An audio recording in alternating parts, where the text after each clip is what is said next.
Mm. So like it collapses them into construct validity.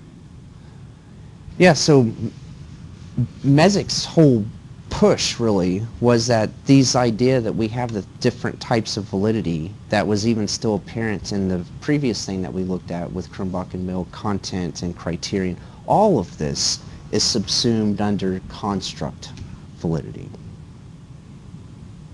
So he rejects this 3C notion. The other thing that he adds to it, which has turned out to be quite controversial, is the consequences. People have debated this notion as well. So we have to be concerned about consequences, or we should be concerned about intended consequences and unintended consequences of testing, and that that's a part of validity theory.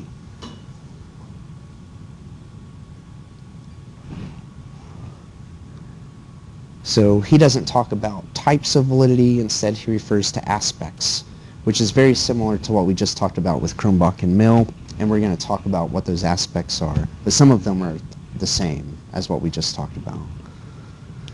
He's the one, well, I guess he's not the one who technically first came up with this idea, but he's the one who really kind of pushed it, that the two primary threats are something that we've already talked about, construct underrepresentation. So the test isn't fully capturing something that we want it to. In construct of relevant variance, it's capturing too much, something that we don't want it to. That's systematic. Why would he add consequences to validity?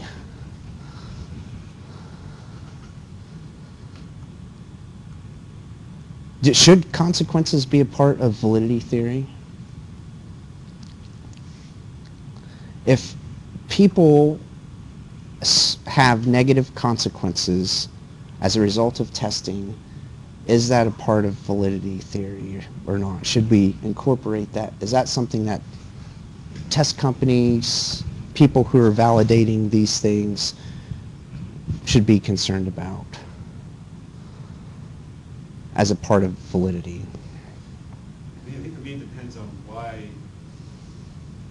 From an ethical perspective, maybe, but just a pure, are we really accurate? I think, are the consequences a result, are the negative consequences a result of inaccuracy or one of those two potential flaws, underrepresentation or the other one, or is it just because people's feelings are hurt because it's accurate and they don't like the results?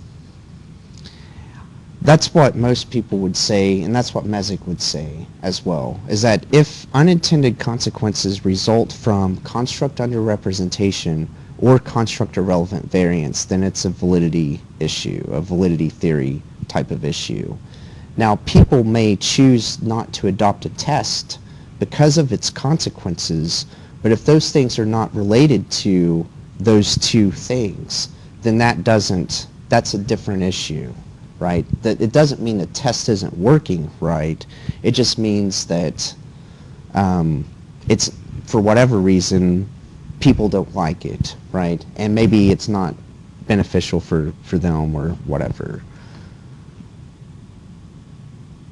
Now, there may be intended consequences, and Messick would include intended consequences as well as unintended consequences.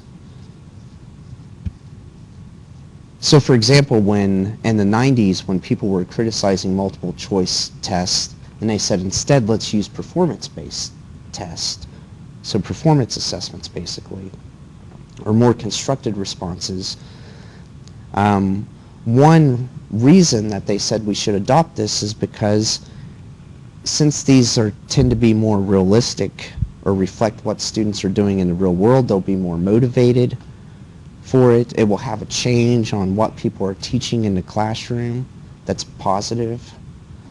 And Messick would say that if these are intended consequences, then you should investigate those consequences.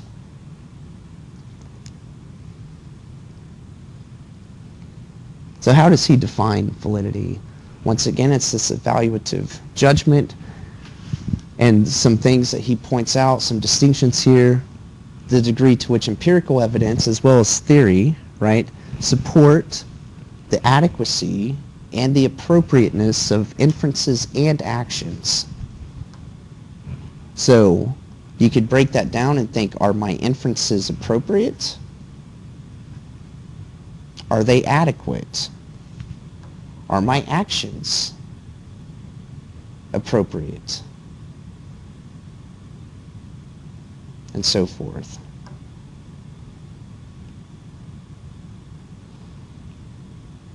So one question would be, how am I interpreting the scores is a validity issue, but also what actions do I plan to take based upon those scores, such as placing students into a program or saying that they can take this course but not that course.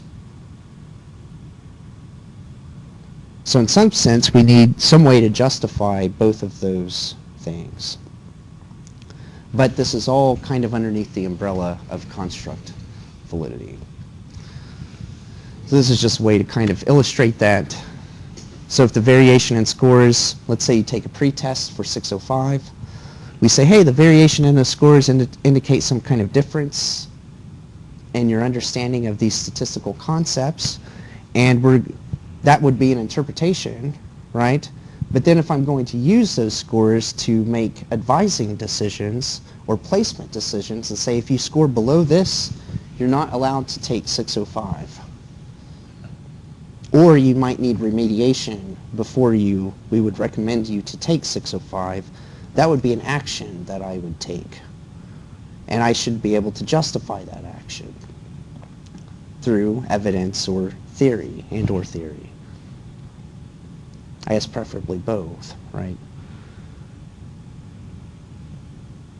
So let's pretend that that was the action I wanted to take, that if you have 25 possible points, anyone who scores below 16 should not be admitted into 605 without taking a prerequisite.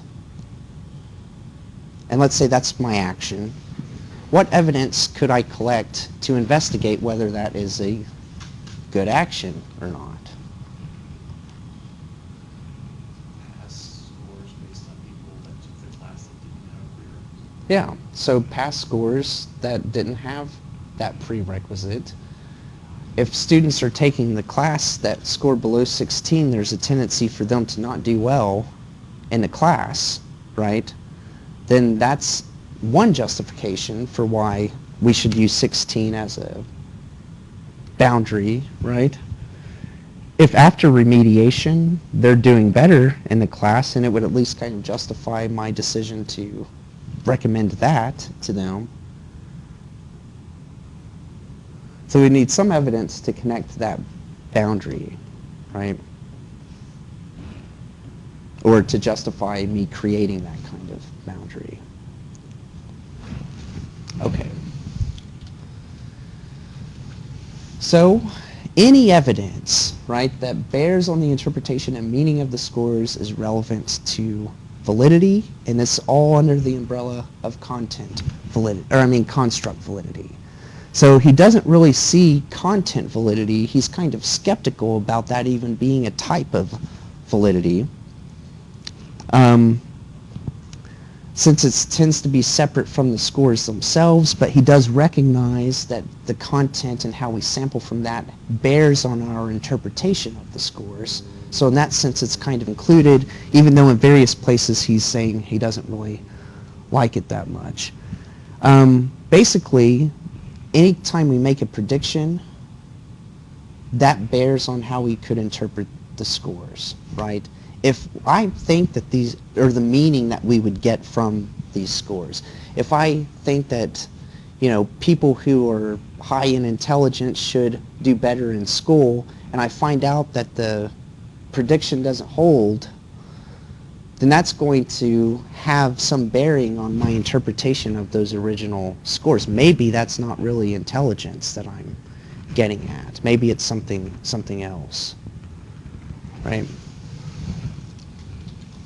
So why should we care about consequences? One reason, he states this stuff in various places, So look at this statement. Because the values served in the intended and unintended outcomes of a test interpretation and test use both derive from and contribute to the meaning of the scores, the appraisal of social consequences is subsumed.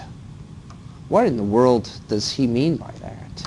This is why people find Messick challenging to read, because you can have multiple paragraphs with sentences like this.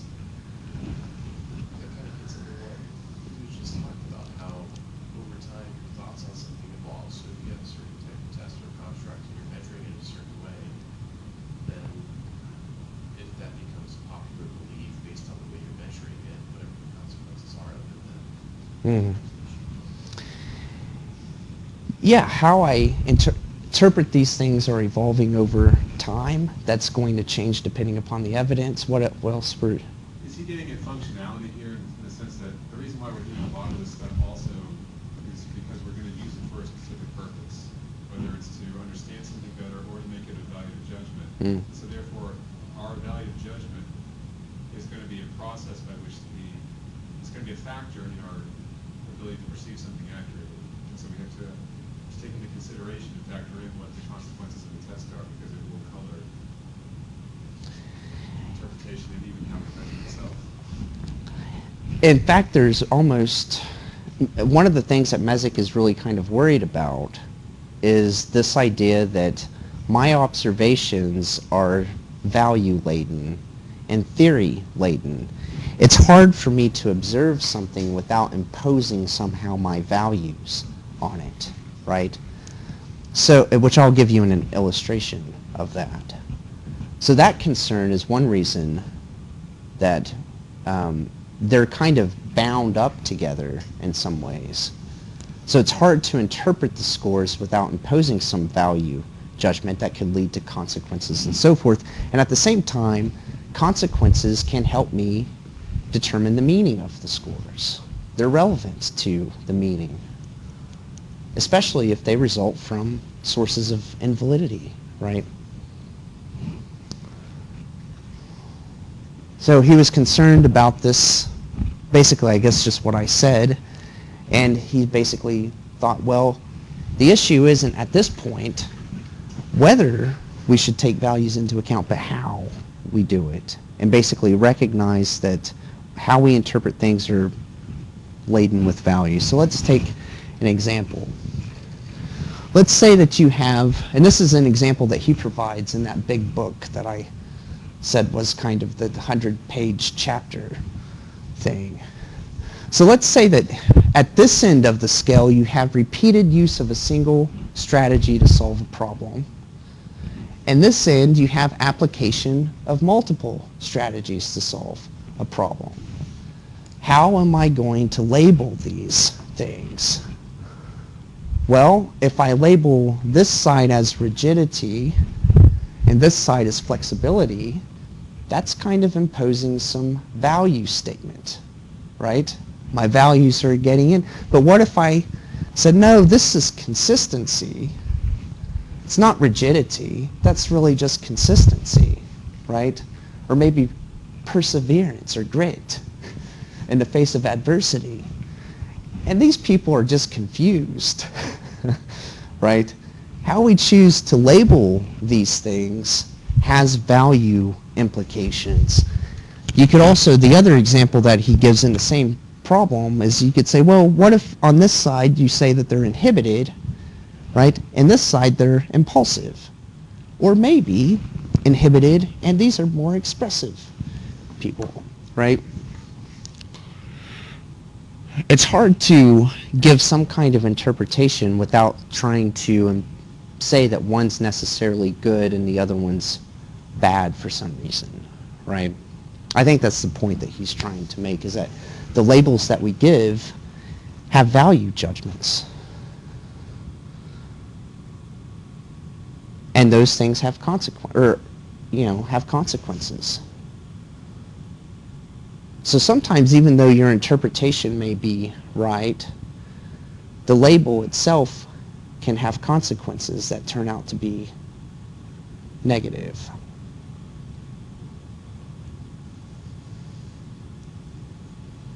Many of the things that we talk about are value laden. This student is gifted or not. There's a pretty strong label attached with that. Once I obtain the status of gifted, that's a pretty powerful label in my mind, right, that has consequences. Once I obtain that giftedness label, I may be afraid to lose it. You know? It's just one example. Achievement is value laden, right? We value these things. So you've achieved something.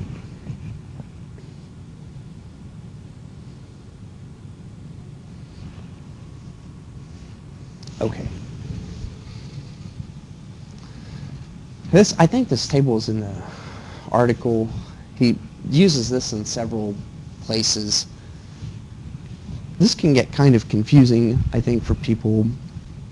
But basically, he says that you can kind of think about this stuff by thinking about two different things, and then you cross these things.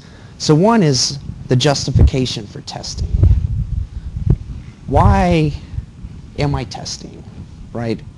What type of justification do I have for doing what I'm doing? I could say, well, one justification could be evidence.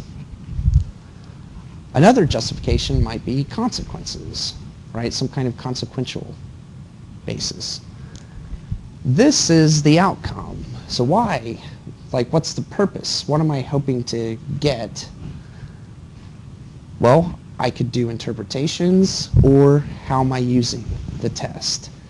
And CV here refers to construct validity, right? So for example, if my justification for using a test is based upon evidence, and my main concern is score-based interpretations, then I'm concerned about construct validity.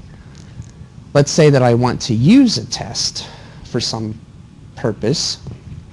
On this side of it, well, what justification do I have? Well, perhaps evidence would play a role. So here I still have construct validity, but other considerations was, is the test relevant to an applied purpose, to some applied setting, or what I'm wanting to do? And is it useful, right? So maybe the test is too long. So even though it's relevant to what I want to do, I have good construct validity evidence. It's not useful to me in this setting, even though I have evidence for it.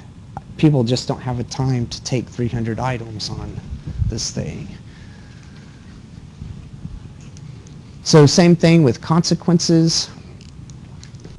We talked about how value implications can play a role with interpretation. And in this case, where we use the test and we're saying, hey, you know, one justification is because of good consequences or whatever.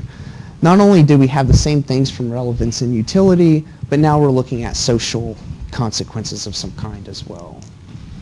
Now, he recognizes that this is kind of fuzzy and messy, and you shouldn't treat these things as all separate necessarily because they overlap with each other in practice. So it's really just a way for him to try to think about this stuff in more detail. Though it's really, I think the reason that he struggles with this and recognizes that it's fuzzy is because he's trying to talk about what he views as a unified concept and then deconstruct that or decompose it into these various pieces without getting people into this idea that there's other types or something along those lines. And that was really his main reason for deciding to put CV in all of that stuff. But then you could say, you know, the thing that makes this kind of weird is that, well, didn't we just say that some consequences is really part of CV, right? But here he's kind of treating it as separate. So he recognizes that it's kind of weird to do that. Yeah. And it is kind of weird. So we already talked about these two threats, right? Assessment's too broad or too narrow. I think we've talked about this quite a bit, so I'm not going to spend a lot of time on it. However, it might be beneficial to talk about some examples of this.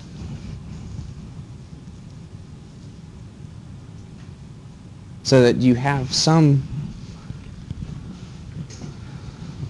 I guess, additional practice with trying to identify how each of these could be a problem. So one thing that we're looking at as a project Mm. class is looking at the multi-factor leadership questionnaire. Okay. And there's all sorts of good literature out there about the problems with it. And why people like it.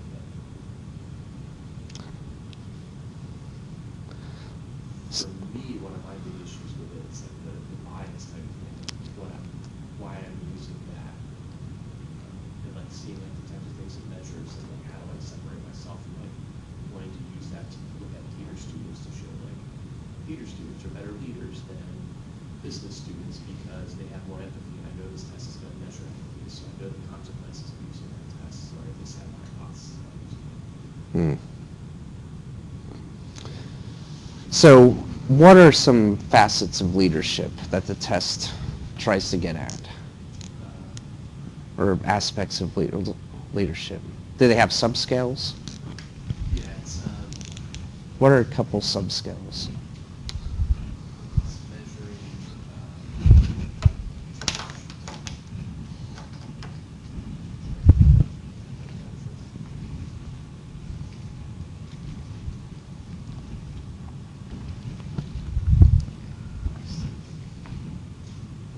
an extroversion.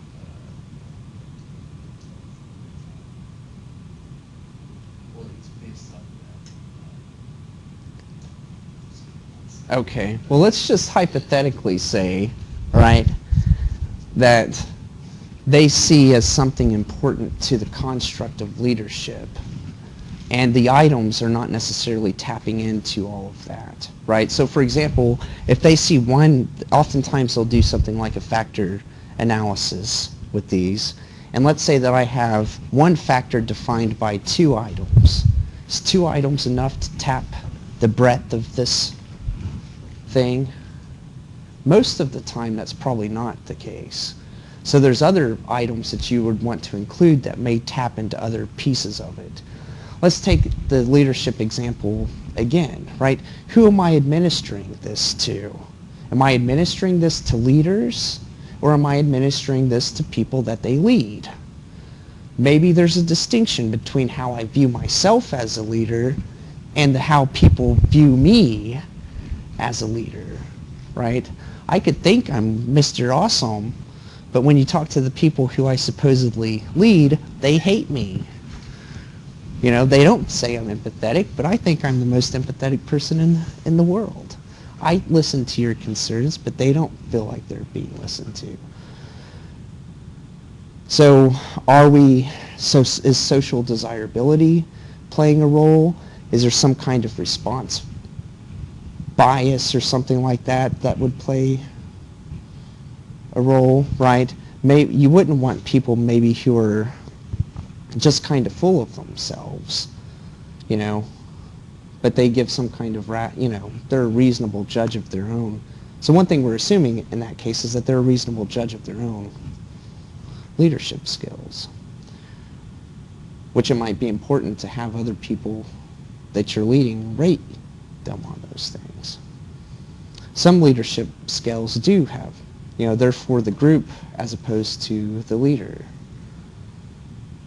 I only know this because I help some people try to find some leadership skills. This one does the every system.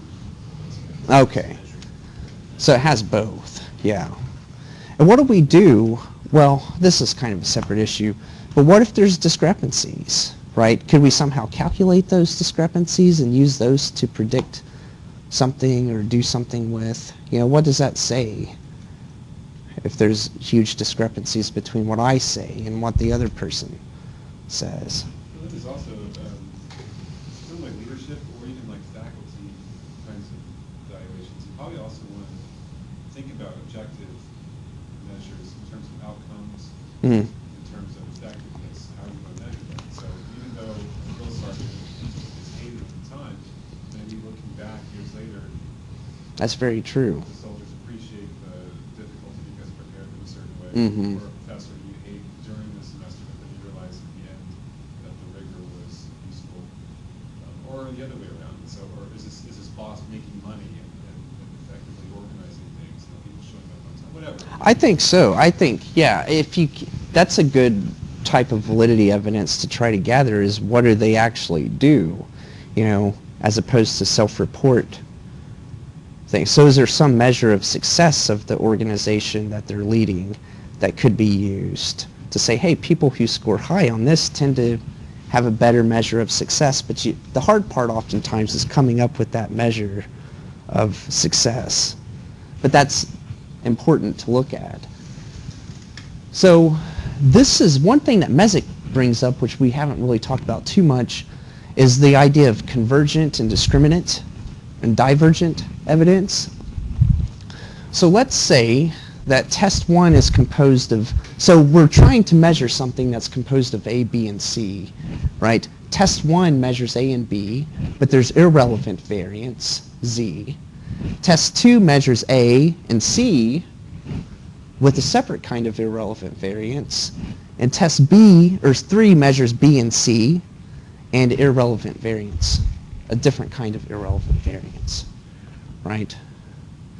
What would happen if we combined all of these?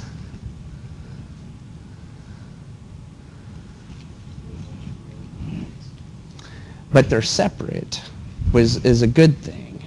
So they won't aggregate in the same way that these 3 will aggregate together.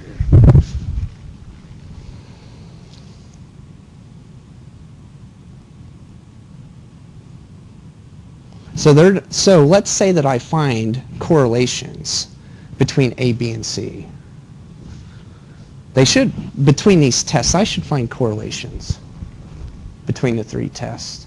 What can I attribute those correlations to? Not the irrelevant variance, because they don't share that. They're only correlated in this sense, even though irrelevant variance contributes to this and so forth, the correlations are not necessarily due to that because that's not shared, right?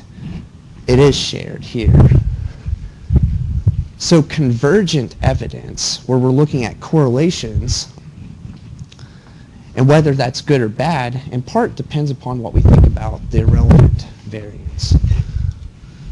So what if we have a different situation, right? Sometimes convergent evidence can be misleading. So in this case, we still have A, B, and C, right? But here we have A and B and A and B. They're going to correlate. There's no irrelevant variance, but they're still both missing something.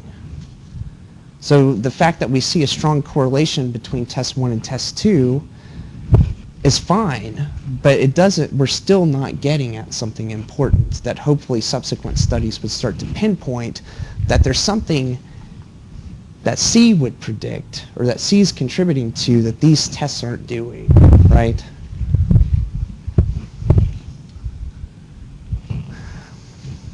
Why do we need discriminant evidence? All right? Here we have the same kind of situation, except now they both have irrelevant variance.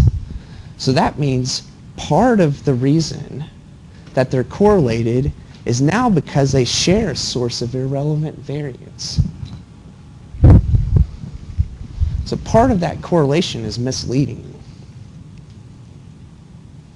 Oftentimes, sources of irrelevant variance are method effects of some kind. So something to do with maybe items are negatively worded. That can cause a method effect. I'll show you an example of one here shortly that I think is important. Let's just look at an example. This is why we need which very few people ever do, but I think it's an important piece. All right. In assessment, people often use student papers. So they'll take a sample of student papers across the school, let's say, and they'll score those papers for critical thinking. You could also score those same papers for writing.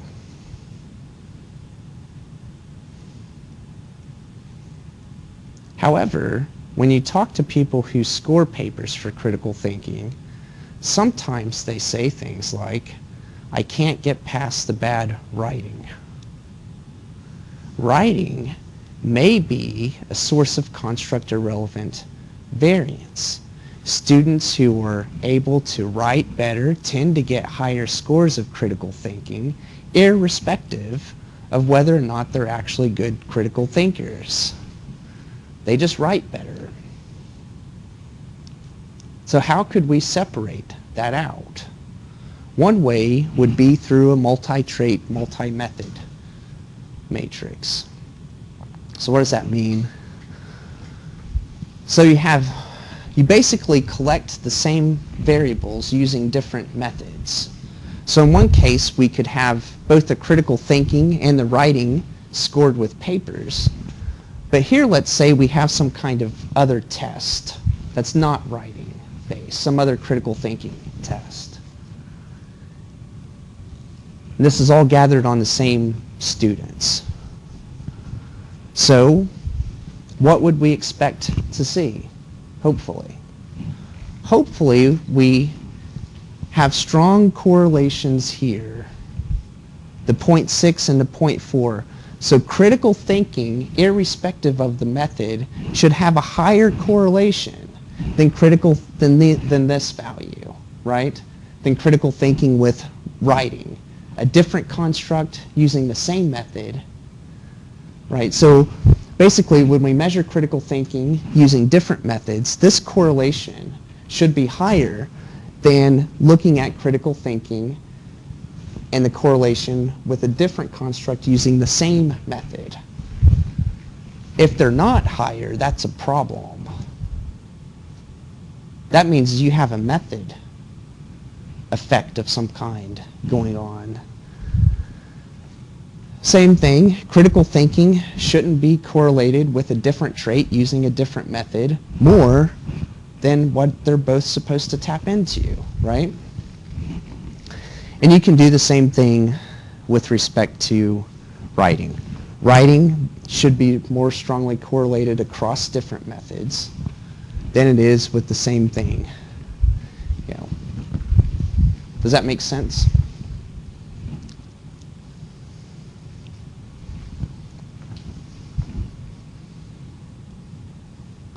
Here we have a problem, though, with writing, don't we? Because the correlation between these two methods is 0.40, but that's not bigger than the correlation that we have between writing and critical thinking using the same method. So that would be a red flag that something else is happening here that we don't like very much. So this multi-trait, multi-method matrix is a way to try to kind of tease out method effects.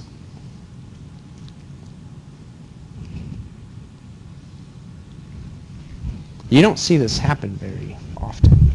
I have seen people do it, but it's not very often that they do it. Sometimes you can have a method effect, self-report. If I'm only using self-report, there could be something inherent in the method as to why they're correlating. Whereas if I look at behavioral observations, right, hopefully if I'm measuring leadership with self-report, and then I go to and watch them and code their behavior for leadership, the same types of leadership things, right? Hopefully the correlations there are pretty good. But if I'm measuring everything through self-report, it's possible that there's just something going on with the self-report that's a method kind of effect that we can't tease out unless we use other techniques.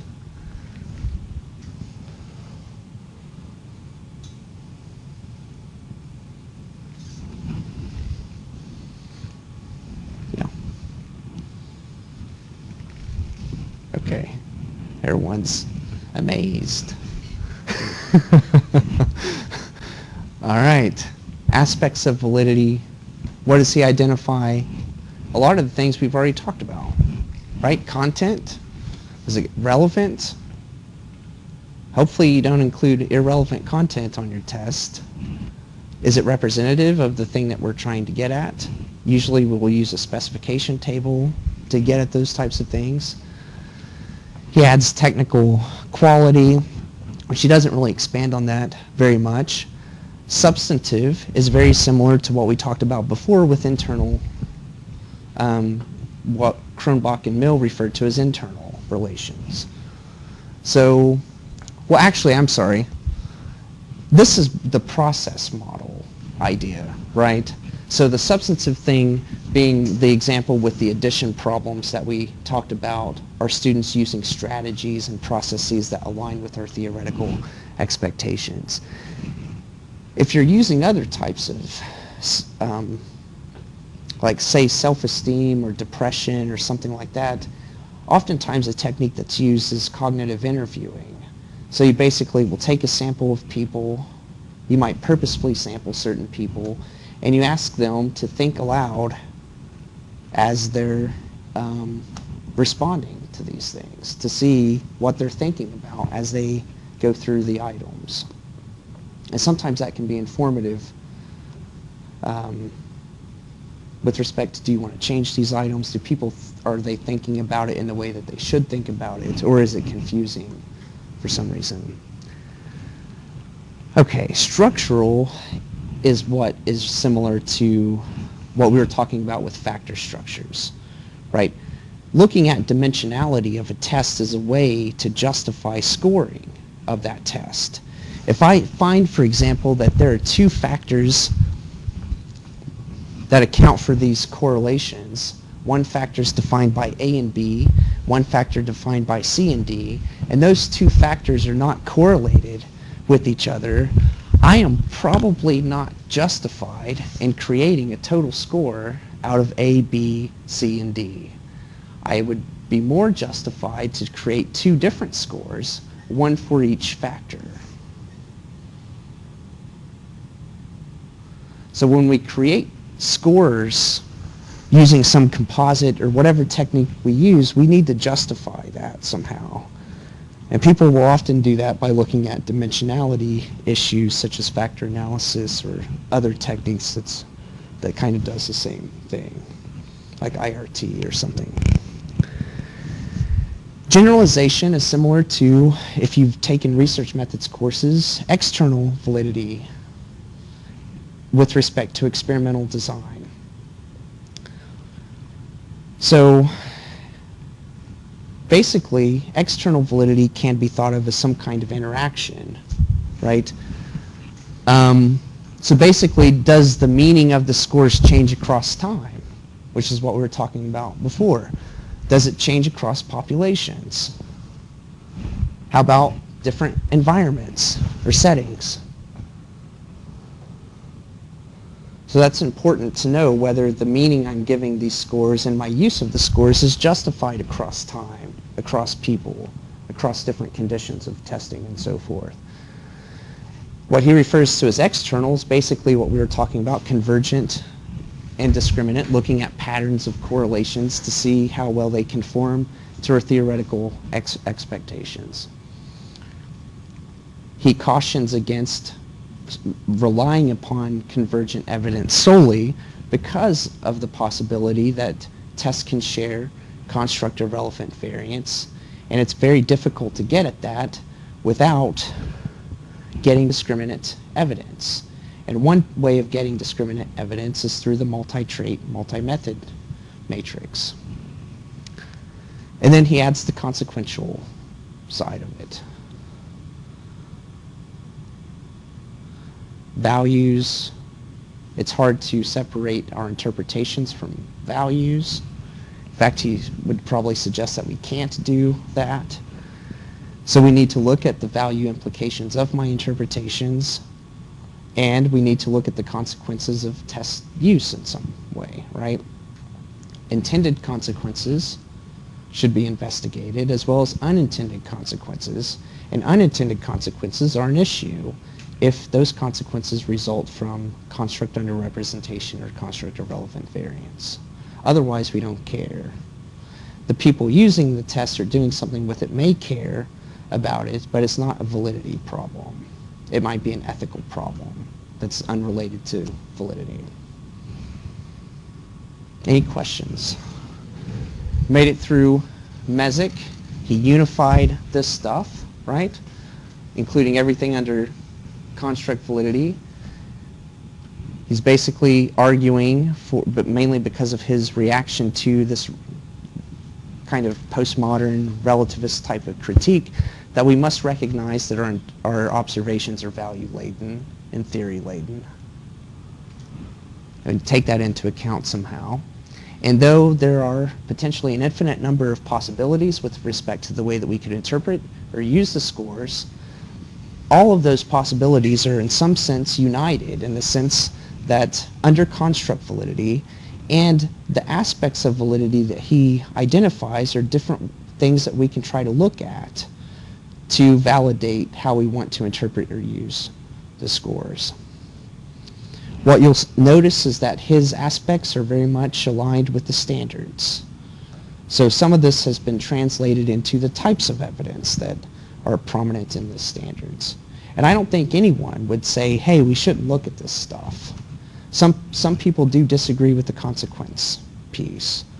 But for the most part, these pieces or aspects of validity most people still think are important pieces.